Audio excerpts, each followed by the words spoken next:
Estamos de volta com o Plantão Enem ao vivo aqui pela Rede Minas de Televisão. Todo sábado de 10 às 11 da manhã até as provas do Enem. O Plantão Enem ao vivo é uma parceria entre a Rede Minas e a Secretaria de Estado de Educação de Minas Gerais. Você já curtiu nossa página no Facebook? Já é nosso amigo no Orkut? Participe ligando ou passando um e-mail. O Enem está chegando, não fique com dúvida. Envie suas perguntas também pelo Twitter. Hoje, os professores de plantão estão tirando dúvidas sobre português, literatura e arte.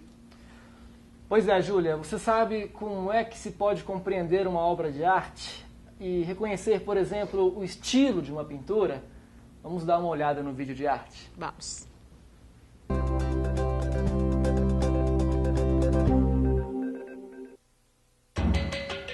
Para compreender uma obra de arte e reconhecer o seu estilo, podemos estabelecer relações com o período histórico no qual ela foi produzida e analisar aspectos formais e a técnica empregada. Ao longo da história da arte, são muitas as correntes estéticas, cada uma delas com seu estilo próprio e características peculiares.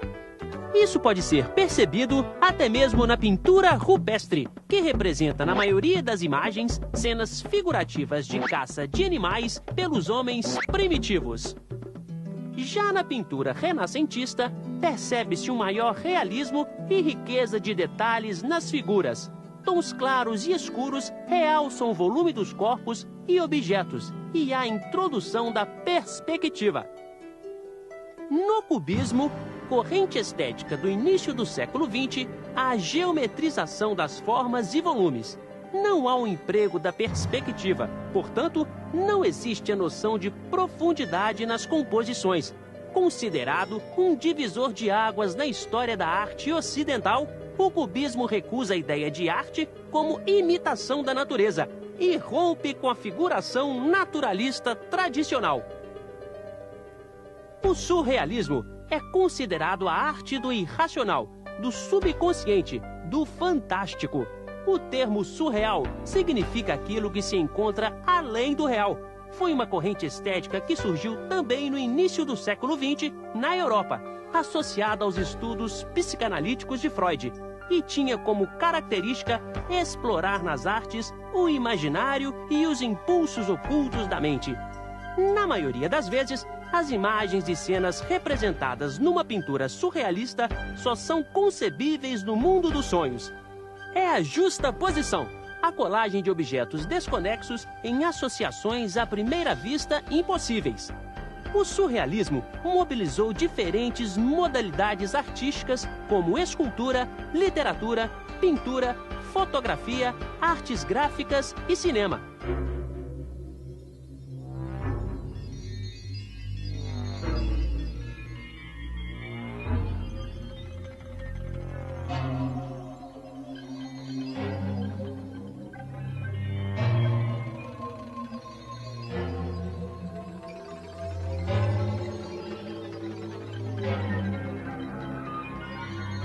Existem ainda vários outros movimentos artísticos, como o impressionismo, expressionismo, dadaísmo, pop art.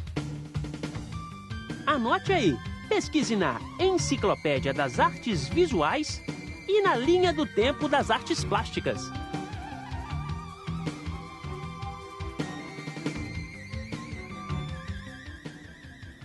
Professor Geraldo, depois desse vídeo eu tenho uma pergunta. A gente viu uma série de quadros, de obras de arte. Os alunos terão acesso para ver algumas dessas obras e analisá-las na hora da prova do Enem ou as perguntas são mais teóricas?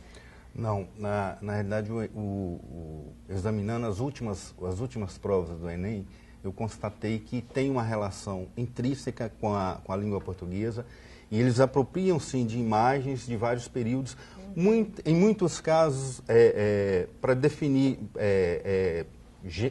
determinado período na história. Então, a língua portuguesa apropria de uma imagem, de uma obra de arte, para discutir determinados assuntos relacionados àquele período. E esse vídeo é bacana porque ele apresenta características peculiares de cada corrente estética, né? Quando se fala, por exemplo, o cubismo ele propõe a recusa daquela imitação real da natureza e trabalha com fragmentos, com formas geométricas fragmentadas. As figuras perdem aquele contorno nítido, né?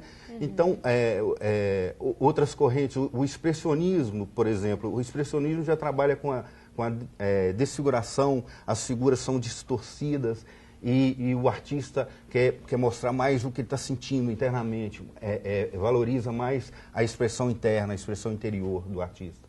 Professor, tem uma pergunta interessante aqui, ela é do Rodrigo de Contagem.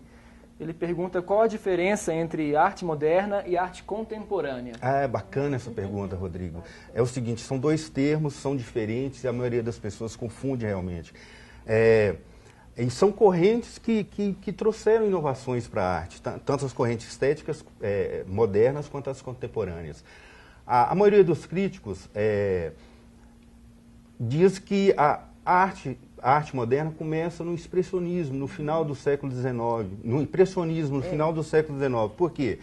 Nessa época, os artistas, eles abandonam as formas tradicionais, os temas clássicos da pintura e começam a aproximar de cenas do cotidiano, eles começam a experimentar a experiência contemporânea naquele momento. Então, a pintura é ao ar livre, as pinceladas são fragmentadas, também abandonam o contorno das figuras e eles tentam capturar sensação imediata, sensações visuais imediatas. Alguns artistas do impressionismo chegaram ao ponto de pintar várias cenas ao longo do dia para captar a sensação da luminosidade naquele determinado período, né?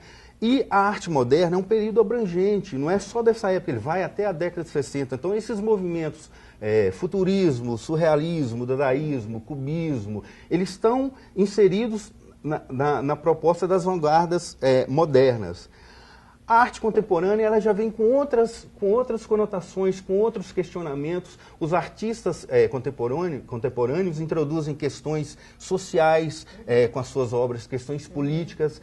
A apropriação dos espaços, tanto o espaço interno das galerias e museus, ela é diferente porque eles querem apropriar o espaço todo, o espaço tridimensional. Já não é mais um objeto, uma pintura numa parede para ser observada. Eles vão além. E não só espaço interno, espaço das ruas, as intervenções urbanas. Aí começam a surgir esses termos e formas de expressão. A performance, os happenings, a intervenção urbana, a instalação, a videoarte, o emprego de tecnologias contemporâneas também é uma expressão contemporânea da arte, né?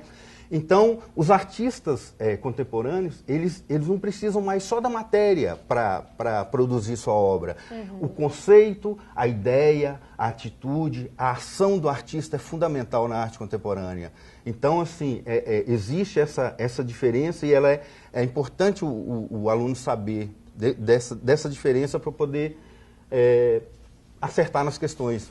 Eu acredito que essa diferença também pode ser vista pelo aluno em relação à colagem que existe entre a imagem verbal e não verbal. Isso é muito cobrado, né? Isso aparece muito, né, professor, na prova do Enem. E aí, o que o professor Geraldo acabou de colocar, é muito comum que aparece, por exemplo, uma réplica, né, de um quadro, ou de uma expressão da arte, para que ele leia igualmente um outro texto e faça uma relação comparativa. Então, a prova de língua portuguesa, como você bem lembrou, está muito colada a fazer relações com esses objetos da arte. Sim, no universo da linguagem, da língua portuguesa, a arte, os objetos artísticos são chamados textos artísticos. Eles também, né? São textos. Então, a proposta do aluno ou da pessoa que vai fazer a prova tá na relação entre produção e recepção desses textos artísticos. Só que ele vai aprofundando dentro do universo da arte, aí ele vai encontrar o contexto do que seja uma obra de arte, o contexto do artista, a época em que foi produzida, o contexto da comunidade. Lembrando, uma dica importante também, que a arte, ela envolve 4 áreas de expressão: artes visuais, música, teatro e dança. E nas últimas provas do Enem, eu tenho percebido que as questões estão mais voltadas especificamente para as áreas de arte mesmo, como construção de conhecimento autônomo em cada uma delas. Mas é garantia que numa prova vão cair todas essas áreas? Ou eles podem privilegiar uma ou outra? É ótima sua pergunta, porque até então, as provas anteriores, o Enem usava, por exemplo, imagens de obras de arte, ou até mesmo tirinha, para discutir gêneros textuais, para discutir figuras de linguagem, para discutir... Pode, inclusive, acontecer com um poema. O Carlos Drummond de Andrade, que é o poeta mais requisitado pelas provas do Enem, é o famoso poema do Drummond, que é o poema de 7 faces. O título do poema já remete para as artes plásticas, e as 7 estrofes do poema, elas são desconexas, ela não tem aquela linearidade. Muitos críticos, inclusive, aproximam esse poema do Drummond do cubismo. Aquele famoso poema que começa: quando nascia um anjo torto, desse que vive na sombra, disse, vai Carlos, ser gosto na vida. Exatamente. A segunda estrofe tem nada a ver. As casas espiam os homens que correm atrás das mulheres, a tarde talvez fosse azul, não houvesse tantos desejos.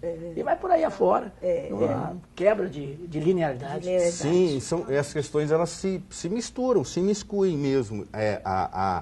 A língua portuguesa apropria desse, e não só a língua portuguesa apropria da arte, a história, a geografia, por exemplo, para discutir um texto histórico, né? Ou, por exemplo, o Guernica, a pintura do Picasso, para discutir, por exemplo, a Guerra Civil na Espanha. Então, e isso é uma característica da contemporaneidade, essa coisa de mistura. Tanto é que é bacana o aluno ficar atento também para as questões da arte hoje feita com uso de tecnologias. Por exemplo, a fotografia, ela não é mais separada do vídeo, que não é mais separado do texto, que não é mais separado da imagem, que não é mais separado do som. Então, é uma situação de mistura, realmente. É verdade.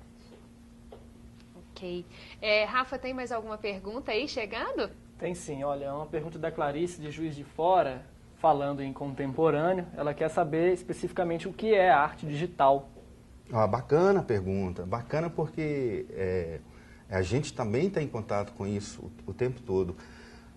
Teoricamente, a arte digital é aquela que baseia em princípios, códigos digitais para sua criação, produção e na sua apresentação.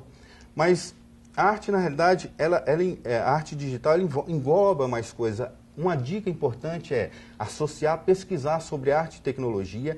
E a arte digital hoje você pode fazer de várias formas, exatamente em função disso que eu acabei de dizer, da possibilidade de misturar essas mídias todas num lugar que é convergente, que é o computador. Mas o problema maior é o que fazer com essa facilidade toda, né? Quais as ideias estéticas você vai trazer para esse universo aí, ó. Não é só ter um instrumento bacana, né, para fazer uma obra de arte. É buscar, relacionar essa obra de arte com a história da arte, com o que é produzido hoje, atualmente, na arte. E como que o aluno pode se preparar para esse tipo de questão? Bom, além das dicas do próprio site do Plantão Enem, com a história do tempo e com dicas sobre arte contemporânea, nessa enciclopédia de artes visuais, ela é carregada de termos e conceitos. Então, a arte digital ele vai ter que pesquisar, por exemplo, web art, holografia, quer dizer, são várias formas de expressão. Uma dica é consultar o site do Plantão, do Enem. Que tem muita coisa, né? Que ótimo. Rafa, eu acho que tem mais perguntas chegando aí pra gente, né? Tem sim. Olha, a Ana daqui de BH quer saber qual a diferença entre grafite e pichação. Também é bacana a pergunta, Ana.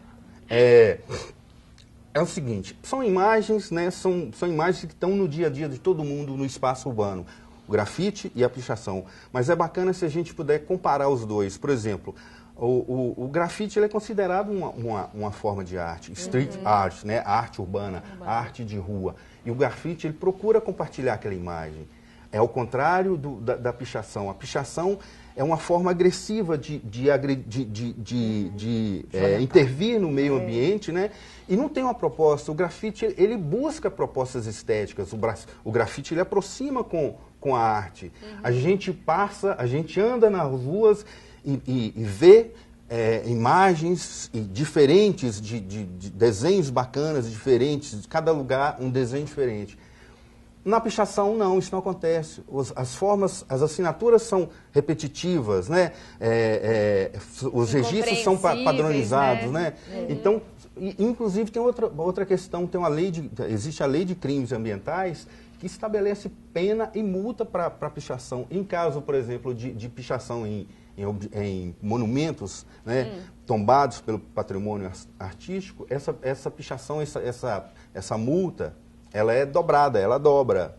Então é importante você ter esses critérios para separar, para perceber a diferença entre as duas formas de expressão. E é interessante que tanto o grafite quanto a pichação, elas se constituem na contemporaneidade gêneros textuais diferentes que estão aí circulando. E que é importante, já que a gente está falando da associação entre arte e a interpretação, que o grafite, ele manifesta um sentimento, ele manifesta um eu, né? Um eu lírico, um eu poético, um eu sujeito contemporâneo com as minhas angústias ou com o meu modo de ver o mundo.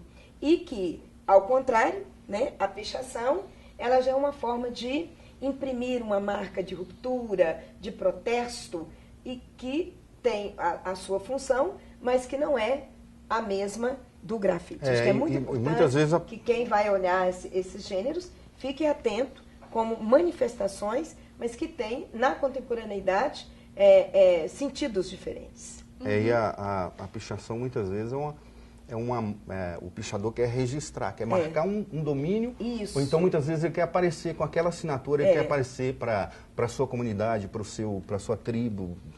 Então, é importante ter essas diferenças bem claras. Bem claras, né? Bem, eu agradeço essa contribuição dos professores sobre a disciplina de arte e o Plantão Enem ao vivo volta já. Aproveite o intervalo e mande a sua pergunta. E não se esqueçam que estamos nas redes sociais.